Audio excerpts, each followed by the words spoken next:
Hello everyone, welcome back to the channel. In today's video, I'm going to show you how to reset your Kasa Smart Light bulb in 2026. So first of all, you need to make sure that your bulb is screwed in properly and it is also connected to a working light socket. After doing so, you need to decide whether you want to perform a soft reset or whether you want to perform a hard reset. Now, if you selected that you want to perform a soft reset, what you're going to need to do is you need to simply just turn the switch off and on repeatedly 3 to 5 times depending on the bulb model, pausing for around 1 second between each switch.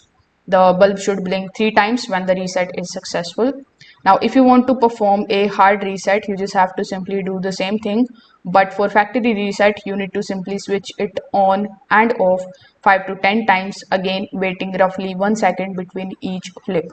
Now, once the bulb flashes 3 times, it means that the factory reset is completed and the old Wi-Fi settings are erased. So in the soft resetting, the settings are going to be saved and the schedule will also remain the same.